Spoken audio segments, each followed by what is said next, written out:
எங்கே வாழ்க்கை தொடங்கும், அது எங்கே எவ்விதம் முடியும், இதுதான் பாதை. என்னப்பா அது கேமரா ஆன் பண்ணிட்டீங்களா? என்னப்பா சொல்லக்கூடாதப்பா நீங்க? புதிய பூமி நண்பர்கள் அனைவருக்கும் வணக்கம். நான் ராஜ்பாபு. இத்தனை நாட்களாக அது ஓட்டு எண்ணிக்கை முடிந்து ரிசல்ட் வந்து இத்தனை நாட்களாக எந்த குரலை எதிர்பார்த்து காத்து கொண்டிருந்தார்களோ அந்த குரல் இன்றைக்கு ஒலிக்கும் நாள். தமிழ்நாட்டின் புதிய முதல்வராக இன்றைய தினம் பதவியேற்ற நாள். அது குறித்து தான் பாருங்க இந்த காணொலிக்குள்ள ஒட்டுமொத்தமாக பார்க்க போறோம். அதற்கு முன்பாக நண்பர்கள் யார் யார் சப்ஸ்கிரைப் பண்ணாமல் இருக்கீங்களோ சப்ஸ்கிரைப் செய்து புதிய பூமிக்கு ஆதரவு தருமாறு கேட்டுக்கொண்டும் இந்த காணொலியை முழுமையாக பொறுமையாக பார்க்க வேண்டும் என்று அன்புடன் கேட்டுக்கொண்டும் இந்த காணொலிக்குள்ள கேட்டுப்போம். புதிதாக அமைய இருக்கும் அரசாங்கம். இந்த காணொலியை பார்த்து கொண்டிருக்கும் போது ராகுல் காந்தி அவர்கள் வருகை தந்து கொண்டிருக்கிறார் பதவியேற்பு விழாவில் கலந்து கொள்வதற்காக. நண்பர்கள் இந்த காணொலியை பார்த்து கொண்டிருக்கும் போது பதவியேற்பு விழா முடிந்திருக்கும், பதவி ஏற்றிருப்பார்கள். தமிழ்நாடு முதலமைச்சராக விஜய் அவர்கள் அரியணையில் அமர்ந்திருப்பார்.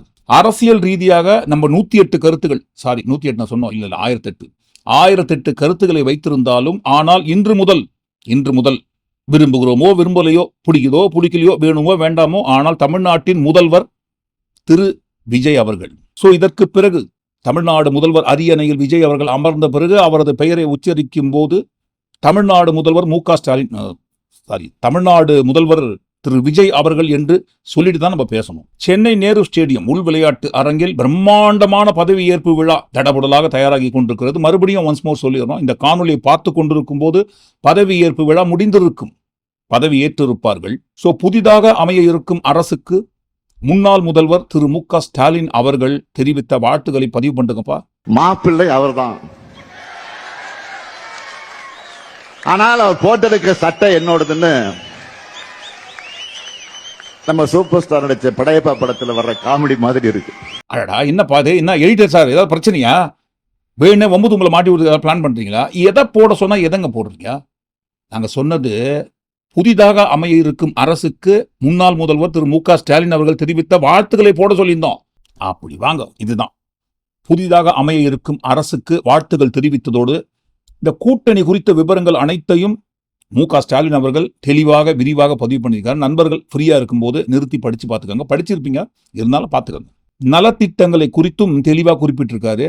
எந்த திட்டத்தையும் நிறுத்திடாதீங்க, இதையெல்லாம் தொடர்ந்து செய்யுங்கன்ட்டு. ஸோ அதையே தான் நாம் அனைவரும் சொல்வது. புதிய அரசுக்கு நமது நெஞ்சார்ந்த மனமார்ந்த வாழ்த்துகள். முதல்வராக தேர்ந்தெடுக்கப்பட்டு அரியணையில் அமர்ந்திருக்கும் முதல்வர் விஜய் அவர்களுக்கும் மனமார்ந்த நெஞ்சார்ந்த வாழ்த்துகள். சரி, இதெல்லாம் கூட ஒரு ஓரமாகட்டும். எதிர்பார்ப்பு இருக்கு இல்லைங்களா? நீங்க வந்த உடனேயே இதையெல்லாம் செய்வீர்கள் என்று. முக்கியமா பாருங்க, பெண்கள் பாதுகாப்பை குறித்த எதிர்பார்ப்பு. அவர் எங்களுக்காக எப்பயுமே உழைக்கிறவர். அவர் மட்டும் தான் நாங்க நம்பி இருந்தோம். அதுக்கு உண்டான பலன் இன்னைக்கு கிடைச்சிருக்கு.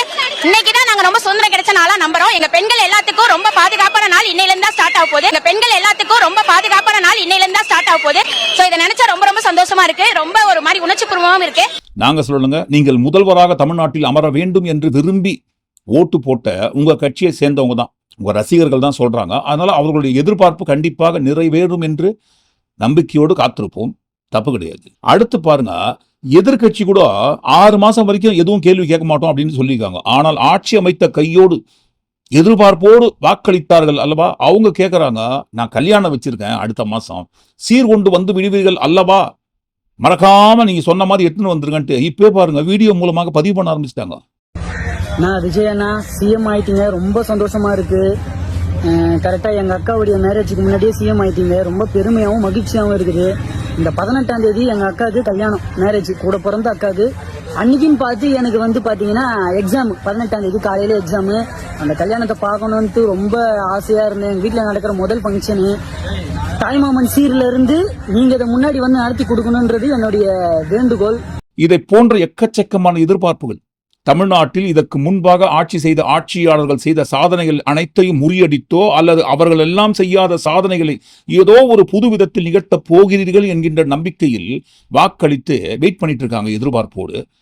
என்ன நடக்கிறது என்பதை அடுத்தடுத்து வருகின்ற நாட்கள்ல பொறுத்து பார்ப்போம். இப்ப எதிர்பார்ப்பெல்லாம் ஒரு ஓரமாகட்டும். இந்த எடிட்டர் ஆரம்பத்துல ஏதோ தெரியாம ஒரு கிளிப்பிங்க போட்டாரு. அது என்ன கிளிப்பிங்? அது மாப்பிள்ளை அவர்தான், ஆனால் அவர் போட்டிருக்க சட்டை என்னோடதுன்னு. அதாவது இதோட அர்த்தம் ஆட்சி அவரது தான், ஆனா அதிகாரம் எங்க கையில இருக்குன்றதுக்கு அர்த்தம் கிடையாது. 108 சீட்டு வாங்குறது அவங்க தான். ஆனா பாருங்க, பெரும்பான்மை கிடைக்காத காரணத்தினால் இந்த இக்கட்டான சூழலில் ஆட்சி அமைப்பதற்கு தேவைப்படுகின்ற ஆதரவு எண்களை வாரி வழங்கியது நாங்க தான் சொல்றது அர்த்தம். ஆட்சி அமைப்பதற்கு தேவைப்படுகின்ற மேஜிக் நம்பர் 118. விசிக்கு ஆதரவு கொடுத்தவுடன் அந்த 118 டச் பண்ணிடுறாங்க தாவேகா. ஆனால் அப்படி இருந்தும் ஐயுஎம்எல் ஆதரவு கொடுத்து 120 எண்ணிக்கையில் கொண்டு வந்திருக்காங்க. எதற்காக என்று சொன்னால், இப்போ 107 தாவேகா கிட்ட இருக்கு, காங்கிரஸ் 5 112, சிபிஐ 2 114, சிபிஎம் 2 116, விசிகா 2 118. இந்த 118 நம்பர் மெஜாரிட்டி போதுமானதாக இருந்தாலும், ஆனால் சட்டமன்றத்தில் சபாநாயகராக ஒரு சீட்டு போயிடும். அப்போ 117 ஆயிடும். ஸோ சட்டமன்றத்தில் நம்பிக்கை வாக்கெடுப்பு எடுக்கும்போது 117 மெஜாரிட்டி இல்லாமல் போயிடும். 3 தினங்கள் அவகாசம் கொடுக்கப்பட்டிருக்கு. ஆளுநர் அவர்கள் 3 தினங்கள் அவகாசம் கொடுத்திருக்காரு, பெரும்பான்மை ஃப்ளோர் டெஸ்ட்ல நிரூபிக்க வேண்டும் என்று. ஸோ 117 எண்ணிக்கையில் வந்து நிற்க போகிறது என்கின்ற காரணத்தினால்தான் ஐயுஎம்எல் ஆதரவு கொடுக்குறாங்க. ஸோ 119 ஆகும் சபாநாயகர் ஒன்று போனாலும். ஸோ 107 தாவேகா, 5 Congress 112, 2 CBI 114, CPM 2 116, Visika 2 118, IUML 2 120, மொத்தமாக 120 பெரும்பான்மை கிடைத்து இப்போதைக்கு பாருங்க ஆட்சி அமைக்க போறாங்க. இதில் காங்கிரஸ் கட்சியை தவிர்த்து தாவேகா ஆட்சி அமைப்பதற்கு ஆதரவு கொடுத்த அனைத்து இடதுசாரி கட்சிகளும் வெளியில் இருந்துதான் ஆதரவு அளிப்பதாக தெள்ளத் தெளிவா திட்டவட்டமா தெரியப்படுத்தியிருக்காங்க. நாங்கள் அனைவரும் மதச்சார்பற்ற கூட்டணியான திராவிட முன்னேற்ற கழக கூட்டணியில் தான் இணைந்திருக்கிறோம். ஆனால் இப்போது ஆட்சி அமைப்பதற்கு தேவைப்படுகின்ற நம்பர்ஸ் இல்லாத காரணத்தினால், முக்கியமாக பாருங்க, தாவேகா திணறி கொண்டிருப்பதால் வேற வழியே இல்லாம இந்த இக்கட்டான சூழலில் அவர்களுக்கு ஆதரவு தரும் நிலையில் தள்ளப்பட்டிருக்கிறோம். அதுக்காக கூட்டணியில் இணைந்தோ அமைச்சரவையில் இடம் கேட்டோ ஆட்சி அதிகாரத்தில் பங்கு கேட்டோ நாங்க எதுவும் டிமாண்ட் எல்லாம் வைக்கலன்னு தெளிவா சொல்லியிருக்காங்க. சோ இப்பவும் தாவேகா ஆட்சி அமைப்பதற்கு ஆதரவு கொடுத்த அனைத்து இடதுசாரி கட்சிகள் திராவிட முன்னேற்ற கழக கூட்டணியில் தான் இணைந்திருக்கிறார்கள். அதை குறிப்பிட்டு எடிட்டர் அந்த கிளிப்பை வேணா போட்டிருக்கலாம். மாப்பிள்ளை அவர்தான், ஆனால் அவர் போட்டிருக்க சட்டை என்னோடதுன்னு. இருக்கட்டும், தப்பு கிடையாது. ஆனா பாருங்க, இந்த இடத்துல யாரையும் குத்தி காட்டல, இருக்கிற உண்மையை எடுத்து போறோம். இந்த கோடிக்கணக்கில் ஊழல் பண்ணி கொள்ளையடிச்சு சேர்த்து வச்ச காசெல்லாம் கொட்டி ரொம்ப கஷ்டப்பட்டு கல்லாப்பெட்டி கூட்டணின்னு ஒண்ணு அமைச்சதா சொன்னாங்களே. அப்புறம் இந்த கொள்ளையடிச்சு வச்சிருக்கிற இந்த பணத்தை எல்லாம் வச்சு கல்லாப்பெட்டி கூட்டணின்னு ஒண்ணு சேர்த்து வச்சிருந்தாரு. அது எல்லாமே இப்ப கலகலத்து போய் நிக்குது. டாப் தனியா, பாட்டம் தனியா, ரீப்பர் தனியா, ஜாயிண்ட் தனியா, அப்படி நிக்குது தனித்தனியா. எல்லாமே அப்படியே ஒட்ட வச்சுக்கிட்டு இருக்கிறாரு. கூட்டணி கட்சிக்காரங்களே ஒருத்தருக்கு ஒருத்தர் ஓட்டு போட்டுக்க மாட்டாங்க போல் இருக்கு. அப்படி இருக்கு நிலைமை இந்த திமுக கூட்டணியில. ஐயோ, என்னப்பா இது? தமிழ்நாடு முதல்வருங்க அவரு. இல்லங்க, இப்ப முதல்வராகி அவர் பேசின விஷயத்தை எதுவும் நாங்க எடுத்து போடலையே. இதற்கு முன்பாக அரசியல் ரீதியாக பிரச்சார மேடையில் பேசின விஷயத்தை சும்மா சாம்பிளுக்கு எடுத்து போட்டோம். ஊழல் செய்து கோடிக்கணக்கில் பதுக்கி வச்சு இந்த காசை கொட்டி கல்லாப்பெட்டின்னு ஒரு கூட்டணி ரொம்ப கஷ்டப்பட்டு செட் பண்ணாங்கன்னு சொன்னாங்களே. இப்போ கஷ்டப்பட்டு யாரோ பாருங்க கோடிக்கணக்கில் காசை கொட்டி உருவாக்கி வைத்த அந்த கல்லாப்பெட்டி கூட்டணியின் மூலமாகத்தான் நீங்க ஆட்சியை அமைக்க போறீங்க. டிபிகே கட்சிக்கு எல்லாமே ஈஸியா கிடைச்ச மாதிரி இப்ப கடைசியில பாருங்க பெரும்பான்மையும் ரொம்ப ஈஸியா கிடைச்சிருக்கு. ரொம்ப கஷ்டப்பட்டு யாரோ உருவாக்கி வைத்த, யாரோ கிடையாது, தீய சக்தி உருவாக்கி வைத்த அந்த கூட்டணியில் இருந்துதான் பாருங்க அந்த எண்ணிக்கையை எடுத்து உங்களுக்கு கொடுத்துருக்காங்க. அதுவும் முக்கியமா வெறும் 20 பேர் கொண்ட விசிகா கட்சி. நாங்க சொல்லலங்க, அண்ணன் திருமானன் அவர்களே, நீங்க என்ன எவ்வளவு வேணா திட்டிக்கோங்க, ஆனா உங்க கட்சி மாறி ரொம்ப நாள் ஆச்சுங்க. அங்க நீங்களும் ஒரு 20 பேர் மட்டும்தான் இருக்கீங்க உங்க கட்சியில. நாங்க ஏன் உங்களுக்கு பதில் கொடுக்க மாட்டேங்கிறோம்னா, ஒரு 20-30 கட்சி தலைவர்கள் மட்டும்தான் பேசிக்கிட்டு இருக்கீங்க, ஆனா தொண்டர்கள் மொத்தமா இங்க மாறிட்டாங்க. அது மட்டுமா, உருப்படாத கட்சி எந்த கட்சிங்க? அது காங்கிரஸ் கட்சி. காங்கிரஸ்ல இருக்கக்கூடிய 100 தோழர்கள் தோழிகள்ல 70 பேர் இனி டிவிக்கு வந்துட்டாங்க. என்னடா இந்த கட்சி என்ன பண்ணாலும் இந்த கட்சி உருப்படவே உருப்படாது. 50 வருஷமா காமராட்சி உருவாக்கணும்னு கடைசியில கலைஞர் ஆட்சி உருவாக்கிட்டாங்க, ஸ்டாலின் ஐயா ஆட்சி. பாத்துக்கோங்க, 20 பேர் கொண்ட கட்சி உருப்படாமையே போன காங்கிரஸ் கட்சி, கல்லாப்பெட்டி கூட்டணி, கோடிக்கணக்கில் காசை கொட்டி கொடுத்து சேர்த்து வச்ச கூட்டணின்னு வாய்க்கு வந்ததெல்லாம் பேசின அந்த கூட்டணிகள் தான் பாருங்க இன்றைக்கு நீங்க ஆட்சி அமைப்பதற்கு தேவையான பெரும்பான்மையான நம்பரை பெரிய மனசோட வாரி வழங்கியிருக்காங்க. பெரும்பான்மை இல்லாமல் போன கடைசி நேரத்தில் ஒட்டுமொத்த பழியையும் சுமையும் யார் மேல தூக்கி போட்டாங்க? விசிக மேல. அதுவும் பாருங்க, விசிக ஆதரவு கொடுக்க மாட்டாங்க, என்னப்பா கொடுக்கறதுல நீங்க கெட்டு போட்டு போறீங்க, குறைஞ்சி போட்டு போறீங்கன்னு அரசியலை விளையாட்டாக நினைத்துக் கொண்டு விஜய் ரசிகர்கள் சமூக வலைதளங்களில் வாரி இறைத்த கமெண்ட்ஸ் இருக்கு இல்லைங்களா, மெயின் ஸ்ட்ரீம் ஊடகத்துல வந்தது. பிரச்சார சமயத்தில் விஜய் அவர்களுக்கு எந்த அளவுக்கு சப்போர்ட் பண்ணாங்களோ அதே மெயின் ஸ்ட்ரீம் ஊடகத்தில் தான் பாருங்க திருமாவளவன் அவர்களுக்கு எதிராக விஜய் ரசிகர்கள் வாரி இறைத்த கமெண்ட்ஸை மொத்தமா வரிசைப்படுத்தியிருந்தாங்க. வடிவேல் சொல்லுவார் இல்லைங்களா, காது கருகிற அளவுக்கு எவ்வளவு கெட்ட வார்த்தைங்க, 7 தலைமுறைகளை தோண்டி திட்டுறாங்கன்னு சொல்லி அதையும் கடந்து ரொம்ப மோசமா வாய்க்கு வந்தது வராதது சொல்ல முடியாத அளவுக்கு உண்டான அபியூஸ் கமெண்ட்ஸ். அவ்வளவு ஏங்க, திருமாவளவன் அவர்கள் துணை முதல்வர் பதவி கேட்கிறாரு. துணை முதல்வர் பதவி கேட்டா நான் ஆதரவு கொடுக்குறேன்னு சொன்னாரு. இல்ல துணை முதல்வர் பதவி இப்ப வேண்டாம், எனக்கு நான் ஆதரவு கொடுத்தாதான் நீங்க ஆட்சி அமைக்க முடியும்ன்ற ஒரு நிலைமை இருக்குல்ல. இந்த நிலைமையில் என்னோட 2 சீட்டு உங்களுக்கு வேணும்னு சொன்னா எனக்கு சிஎம் போஸ்ட் கொடுங்கன்னு திருமாவளவன் அவர்கள் கேட்டதாக ஊருக்குள்ள பாருங்க பொருளையை கிளப்பி அவரை எந்த அளவுக்கு திட்டிருக்காங்க. திமுகவோட கொத்தடிமை நம்ம திருமாவளவனுக்கு பேராசை இருக்கலாம், அதுக்குன்னு மலையளவா விஜய்க்கு நாங்க ஆதரவு தரணும்னா விஜய் எங்களுக்கு சிஎம் பதவி கொடுக்கணும், யாருக்கு?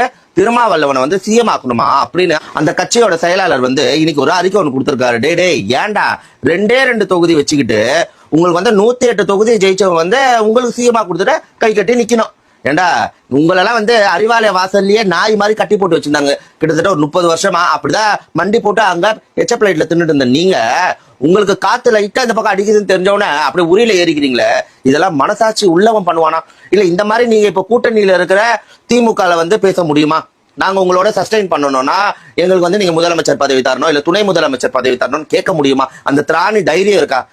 வாய் இருக்குன்னு என்ன வேணா அடிச்சு விடுறது. அதாவது உங்களை மக்கள் எவனுமே மதிக்கிறது இல்ல, எல்லாம் காரி தான் துப்புறாங்க. திருமா அவர்களை திட்டி பதிவு பண்ண இதே நபர் பாருங்க, ஆதரவு கொடுத்தவுடன் அவரை பத்தி தெரியாம நான் பேசிட்டேன். நான் 30 ஆண்டுகள் அவர் எவ்வளவு அவரோட அரசியல் பாதை என்ன, அவரோட ஜேர்னி தெரியாம நான் பேசிட்டேன். இதெல்லாம் கூகுள்ல பார்த்து தெரிஞ்சுக்கிறேன்னு இப்பதான் தெரிஞ்சுக்கிறாராம். கூகுள்ல பார்த்து இப்பதான் தெரிஞ்சுக்கிறாராம் தேடி, அதனால தெரியாம பேசிட்டேன். சாரி.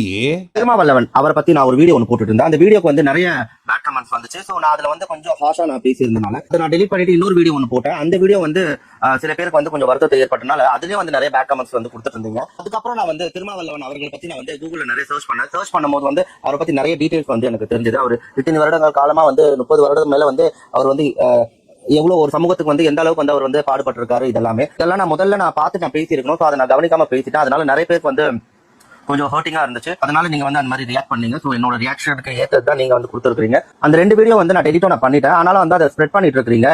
நீங்க அவரோட தொண்டர்கள் நான் ரிக்வஸ்டா நான் கேட்டுக்கிறேன், நீங்க இந்த வீடியோஸ் இதோட ஸ்ப்ரெட் பண்ணாதீங்க. ஸோ ஒருத்தர் தெரியாம பண்ண தவிர மேலும் மேலும் அதை ஸ்ப்ரெட் பண்ணி அதை இன்னொரு ப்ராப்ளம் கிரியேட் ஆக வேணாம் தான் இந்த வீடியோ நான் போட்டிருக்கேன். அதுல நிறைய பேர் என்கிட்ட கேட்டது நீ சாரி கேட்கணும்னு சொல்லி. நான் பண்ண தவறுக்கு நான் சாரி நான் கேட்டுக்கிறேன். திருமாவளவன் சார், உங்களுக்கு நான் சாரி. உங்களோட இத்தனை வருஷம் ஜேர்னியோட பெயின்ஸை நான் உணராம நான் பேசிட்டேன். இது எனக்கு ஒரு லெசனா கூட இருக்கலாம். மேபி ஒருத்தர் பத்தி நம்ம பேசுறதுக்கு முன்னாடி அவங்க ஹிஸ்டரி நம்ம கொஞ்ச நாள் ரீட் பண்ணிட்டு வரணும்ன்றதை நான் மேபி நான் கத்துக்கிட்டே இல்லை. ஸோ நெக்ஸ்ட் டைம் யார் பத்தி நான் பேசும்போது இந்த தவறை நான் பண்ணாம நான் பாத்துக்கிறேன். அப்ப இந்த மாதிரி தானே தமிழ்நாட்டில் இருக்கிற அனைத்து தலைவர்களை குறித்தும் எதை பத்தியுமே தெரிஞ்சிக்காம படிக்காம அவர்கள் செய்த சாதனை எதையும் பார்க்காம புரியாம தெரியாம தெளியாம எல்லார பத்தி வாய்க்கு வந்ததை அடிச்சு விட்டுனுறீங்க.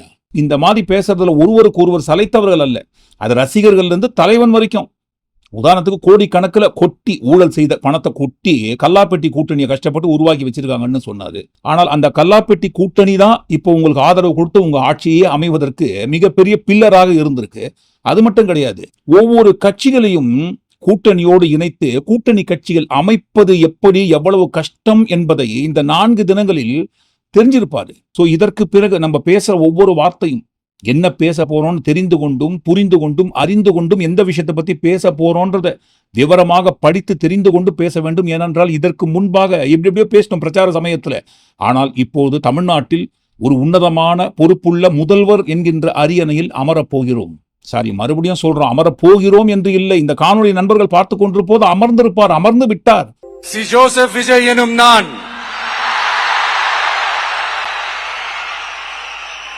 தமிழ்நாட்டு அரசின் முதலமைச்சர் என்ற முறையில்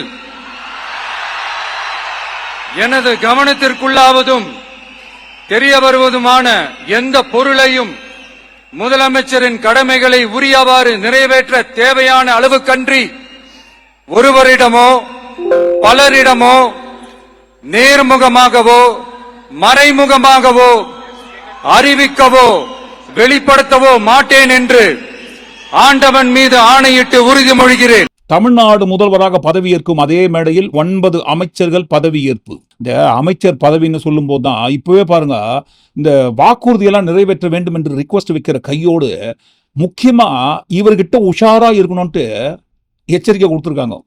மைத்துனரோட அமைச்சர் பதவி அமைச்சர் அவர் எதுவும் காசு அடிக்க விடாமல் அவர் கரெக்டாக வந்து கண்ட்ரோலாக பார்த்துக்கணும், வாட்ச் பண்ணி அவர் எந்த ஒரு தப்பு பண்ணாமல் அரசாங்கம் பார்த்துக்கிறது. விஜய் அவர் பார்த்துக்கிட்டாருன்னா அவர் ரொம்ப நல்லது. இல்லைன்னா இந்த மாதிரி தப்பான விஷயத்தில் அவர் பயன்பட்டு நிறைய கமிஷன்னு இதெல்லாம் பண்ணி போயிட்டாருன்னா நாட்டுக்கு தப்பாயிடும். இவர்கிட்ட ரொம்ப ஜாகிரதையா நடந்துக்கங்க, கொஞ்சம் கண் அசந்திங்கன்னா பார்த்துக்கோங்க அப்படின்றார். அவரு சாராய அமைச்சராக, ஐயோ சாரி, அவர் சொல்லி சொல்லி அதுவே பாருங்க நம்ம எண்ணத்துல ஊறி போயிடுச்சு. அதே இந்த மதுவிலக்கு துறை அமைச்சரோ ஏதோ பதவி பொறுப்புக்கு வரப்போறான்னு சொல்றாங்க. இனிமே தான் தெரியும். அது ஒரு ஓரமா வந்துட்டு போட்டோம். ஆனா ரொம்ப ஜாகிரதையா இருந்துக்கணுன்றாங்க அவர்கிட்ட. சரி, இதெல்லாம் கூட ஒரு ஓரமா இருக்கட்டும். திரும்ப அவர்கள் 2 சீட்டு ஆதரவு கொடுத்தாங்க இல்லைங்களா? இப்ப ஆதரவு கொடுத்துருக்கீங்களேங்க. ஆனால் இதற்கு முன்பாக டிவிகே கட்சியை குறித்து நீங்க இந்த மாதிரி சொன்னீங்களே, எந்த மாதிரிங்க? இந்த மாதிரின்னு சொல்லி இந்த வீடியோவை ஒரு பக்கம் பரப்பிந்தாங்க. தம்பி சீமானும் தம்பி விஜயும் இன்றைக்கு RSS பெற்றெடுத்த பிள்ளைகள் என்பது அம்பலமாகிவிட்டது. பாஜகவின் பிள்ளைகள் என்பது அம்பலமாகிவிட்டது. இப்படி சொன்ன நீங்க இப்ப ஆதரவு கொடுத்துருக்கீங்களேங்க, அந்த நிலைப்பாட்டிலிருந்து நீங்கள் மாற்றிக் கொண்டீர்களான்ட்டு பிரஸ் மீட்ல கேட்டாங்க. RSS உடைய பிள்ளைகள் அப்படின்னு ஏற்கனவே குறிப்பிட்டிருந்தீங்க. இப்ப தமிழக வெற்றி கழகத்துக்கு வெளியில இருந்து ஆதரவு கொடுக்கிறீங்க.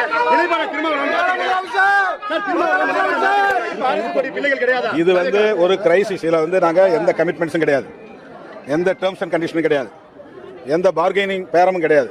அவங்களோட பேச்சுவார்த்தை நடத்துவதற்கான எந்த முயற்சியும் நாங்கள் எடுக்கல. இடதுசாரிகள் முன்னெடுத்த ஒரு தீர்மானத்தின் அடிப்படையில், அவர்கள் முன்கூட்டி எங்களுக்கு முன்பே அவர்கள் எடுத்த தீர்மானத்தின் அடிப்படையில் எங்கள் முடிவை நாங்கள் எடுத்திருக்கிறோம். இதை நான் ஏற்கனவே இடதுசாரிகளோடு இணைந்தே முடிவெடுப்போம் என்று சொல்லியிருந்தேன். நாங்கள் திராவிட முன்னேற்ற கழக தலைவர் அண்ணன் ஸ்டாலின் அவர்களின் தலைமையில் இந்த தேர்தலை சந்தித்தோம். அவரை முதல்வராக்க வேண்டும் என்பதுதான் எங்கள் பிரச்சாரம். எங்கள் பிரச்சாரத்தை ஏற்றுக்கொண்ட மக்கள் எங்கள் அணிக்கு 1.5 கோடிக்கு மேலான வாக்குகளை வழங்கியிருக்கிறார்கள். அதுவும் கணிசமான வாக்குதான். அது தாவேகாவுக்கு எதிரான வாக்குகள் தான். ஆனாலும் கூட 108 இடங்களில் வென்ற நிலையில் இன்னும் 10 இடங்கள் மட்டுமே குறைவாக உள்ள நிலையில் ஆட்சி அமைப்பதற்கு திரு விஜய் அவர்கள் திணறிக் கொண்டிருக்கிறார். அவர் ஆட்சி அமைக்க முடியாமல் போனால் பாரதிய ஜனதா கட்சி, பாரதிய ஜனதா அரசு தமிழ்நாட்டில் குடியரசுத் தலைவர் ஆட்சியை அமல்படுத்தும். குடியரசுத் தலைவர் ஆட்சியை அமல்படுத்தினால் அது கிட்டத்தட்ட பாஜக ஆட்சி தான். அப்படி ஒரு நிலை தமிழ்நாட்டில் வரக்கூடாது என்பதில் நாங்கள் உறுதியாக இருக்கிறோம், தெளிவாக இருக்கிறோம். அந்த அடிப்படையில் தான் இந்த முடிவை நாங்கள் எடுத்திருக்கிறோம். அவர்கள் மீது நாங்கள் வைத்த விமர்சனம் அல்லது அவர்களை பற்றி எங்கள் மதிப்பீடு மாற்றிக்கொள்ளப்படவில்லை. அந்த கருத்துக்கும் இதற்கும் எந்த சம்பந்தமும் இல்லை. காங்கிரஸ் கட்சி பண்ண மாதிரி இப்ப மட்டும் கிடையாதுங்க. இந்த 5 சீட்டோடு வந்து சேர்ந்த நாங்க உங்களோட தான் இருக்க போறோம். எல்லா தேர்தலையும் வரப்போற 2029 நாடாளுமன்ற தேர்தலில் கூட எங்களோட ஆதரவு உங்களுக்கு தான் அப்படின்னு சொன்ன மாதிரியோ, கூட்டணி கட்சிக்குள்ளவே கூட்டணியில் இணைந்து ஆட்சி அதிகாரத்தில் பங்கு பெற்று அமைச்சரவையில் இடம்பெற போகிறோம்னு சொன்ன மாதிரிலாம் விசிகா சொல்லிங்களே, டிமாண்ட் வைக்கலையே. ஒருவேளை அந்த மாதிரி காங்கிரஸ் கட்சி போய் சேர்ந்த மாதிரி கூட்டணியோடு, டிவிகே கூட்டணியோடு இணைந்து அமைச்சரவையில் இடம்பெற்று ஆட்சி அதிகாரத்தில் பங்கு கேட்டு அவங்க போய் சேர்ந்திருந்தா கூட சொல்லலாம், என்னங்க இப்படி பண்ணிட்டீங்களேங்க அப்படின்னு சொல்லி.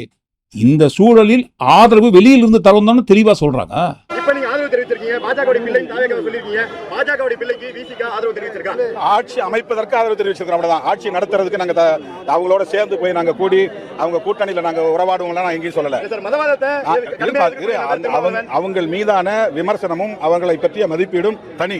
எதுக்காக வெளியிலிருந்து ஆதரவு கொடுக்கணும்னு சொல்றாங்கன்னா, ஒருவேளை பாருங்க, கூட்டணியோடு டிவிகே கட்சியில் இணைந்து அமைச்சரவையில் இடம்பெற்று ஆட்சி அதிகாரத்தில் பங்கு பெற்று விட்டால் ஆட்சியில் நடக்கிற தவறெல்லாம் தட்டி கேட்க முடியாது, முட்டுதான் கொடுக்கணும். என்னப்பா அப்படி சொன்னீங்களே, இப்படி நடக்குதுன்ட்டு கேள்வியெல்லாம் கேட்க முடியாது, போராட்டம்லாம் பண்ண முடியாது, எதிர்த்துலாம் பேச முடியாது. அதுக்காக தான் பாருங்க, யாரா இருந்தாலும் தப்புன்னா தப்பு, சரின்னா சரி, வெளியிலிருந்து ஆதரவு கொடுக்குறோம். பிரச்சனைனா எந்த ஒரு சூழலிலும் இது பாருங்க ஒரு உறுதியற்ற ஆட்சியாகத்தான் இருக்கும்.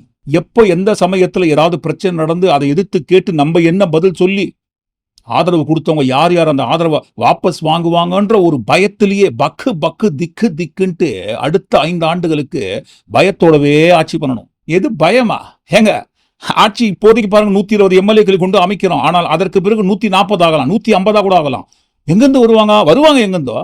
அதிமுக கட்சி 2ஆ பொழந்து நிக்குது இல்லைங்களா? எதுக்காக அந்த பிளவு? எங்க கிட்ட வந்து சேர வேண்டும் என்று ஒரு கோஷ்டி அங்க ரெடியா இருக்காங்க.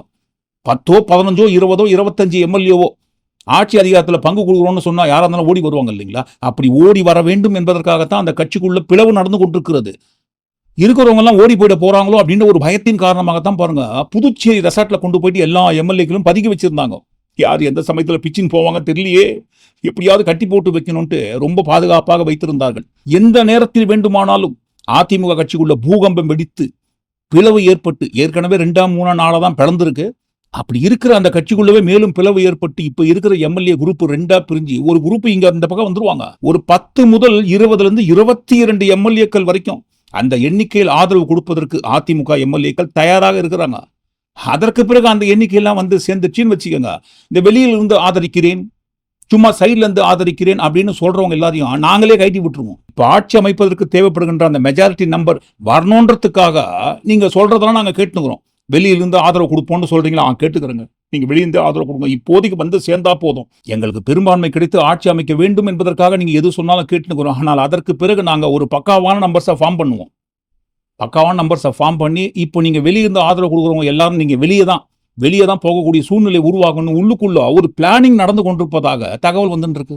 இருக்கட்டும், தகவல்லாம் வரட்டும், தப்பு கிடையாது. ஆனா பாருங்க, தமிழ்நாடு என்பது கல்வியில் சிறந்து விளங்கும் மாநிலமாக இருக்கு. இப்ப கூட நடந்து முடிந்த +2 தேர்வில் அதிகமான சாதனை படைத்த மாநிலமாக திகழ்ந்திருக்கு. இந்த ஆண்டு இதை போல சாதனையில் தொடர்ந்து சாதனை படைத்துக் கொண்டிருக்கிறது கல்வியில் தமிழ்நாடு.